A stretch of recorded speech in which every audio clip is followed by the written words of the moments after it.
अस्सलाम वालेकुम मेरे प्यारे व्यूअर्स, आप सब कैसे? उम्मीद करती हूँ आप सब अपने घरों में अच्छे होंगे। आज हम बनाने जा रहे हैं अम्मियों के स्टाइल में, जो कि सबकी अम्मियाँ जो एक ही स्टाइल में जो बनाती हैं पत्ता गोभी और आलू की रेसिपी। तो आज हम बनाने जा रहे हैं अम्मी के स्टाइल में बनने वाली पत्ता गोभी की रेसिपी। शुरू करते हैं अल्लाह के नाम से। सबसे पहले हमने तेल में ज़ीरा कड़कड़ा लिया है। इसके बाद हमने इसके अंदर प्याज डाल दी है। 3 अदद प्याज है, ये दरमियानी साइज़ की। इसको हम हल्का सा सौते कर लेंगे। उसके बाद इसके अंदर 3 दरमियाने साइज़ के टमाटर डाल देंगे और साथ में मसाले डाल देंगे, जिसमें धनिया है, नमक है, मिर्च है, कुटी हुई मिर्च है, लाल मिर्च है पिसी हुई और थोड़ा सा नमक है। इन तमाम चीज़ों को डालकर इसको थोड़ा सा फ्राई कर लेंगे।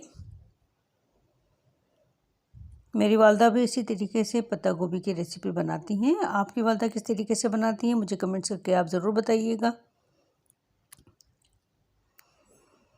अब इसके अंदर थोड़ा सा पानी डाल के मसाले को थोड़ा सा हम भून लेंगे और इसमें हमने अदरक लहसुन का पाउडर का इस्तेमाल किया है। आप चाहें तो पेस्ट भी इस्तेमाल कर सकते हैं। अब जैसे ये हल्का सा सॉफ्ट हो जाएगा, उसके बाद हम इसके अंदर पत्ता गोभी डाल देंगे, जो कि हमने बारीक काटी हुई है। तमाम पत्ता गोभी को इसमें शामिल कर देंगे। अभी हम इसको मिक्स नहीं करेंगे। अब जब ये हल्के से सॉफ्ट हो जाएगी तो उसके बाद हम इसको थोड़ा सा चलाएंगे। अब इसको हम कवर कर देंगे 1-2 मिनट के लिए। अब इसको हम थोड़ा सा, ये हल्की से सॉफ्ट हो गई तो इसको हिला देंगे, मसाले के साथ इसको अच्छे से मिक्स कर लेंगे।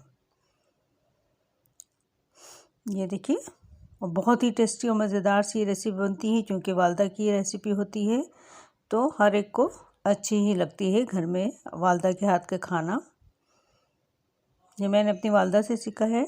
उम्मीद करती हूँ आपकी वालदा भी इतनी ही अच्छी और मज़ेदार सी चीज़ें बनाती होंगी और ये सालन भी इतना ही मज़ेदार आपकी वालदा के हाथों के होता होगा।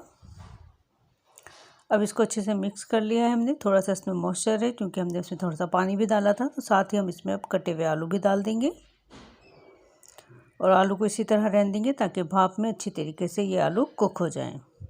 ये देखिए, हमने आलू को कवर कर दिया है और आलू भी माशाल्लाह से 3-4 मिनट में अच्छे से कुक हो चुके हैं। अब इन तमाम चीज़ों को अच्छे से हम मिक्स कर लेंगे ताकि आलू के अंदर भी अच्छे से मसाला पहुंच जाए। ये देखिए, और अगर ज़रूरत महसूस हो तो आप इस स्टेज पे थोड़ा सा पानी भी इस्तेमाल कर सकते हैं, लेकिन इसके अंदर भी थोड़ा सा मॉइस्चर है तो मैं पानी का इस्तेमाल यहाँ पर नहीं करूँगी। ये देखिए, और इसको दोबारा से हम अब अच्छे से चला लेंगे। चलाने के बाद इसके अंदर हम थोड़ा सा चिली सॉस डालेंगे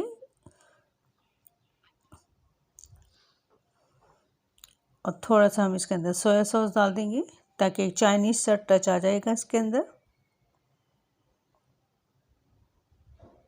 ये देखिए, और थोड़ा सा हम इसके अंदर सिरका मिलाएंगे। अगर आपके पास वाइट विनेगर नहीं है और सोया सॉस चिली सॉस नहीं है तो उसके बगैर भी ये अच्छे से बन जाएगी। विनेगर नहीं है तो आप इसमें नींबू का एक रस डाल सकते हैं, एक नींबू पूरा डाल सकते हैं।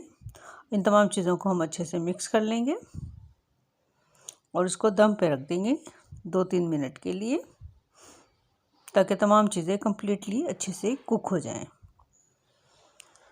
उम्मीद करती हूँ आपको ये मेरी रेसिपी पसंद आ रही होगी। अगर पसंद आ रही है तो प्लीज़ लाइक और शेयर कीजिएगा, कमेंट्स कीजिएगा। अगर आप मेरे चैनल पर नए हैं तो ज़रूर मेरे चैनल को सब्सक्राइब और फॉलो कर लीजिएगा। ये देखिए, हमने इसमें थोड़ी सी कटी हुई हरी मिर्ची डाल दी, खूब सारा हरा धनिया डाल दिया और इसको हम कवर कर देंगे 1 मिनट के लिए। ये देखिए,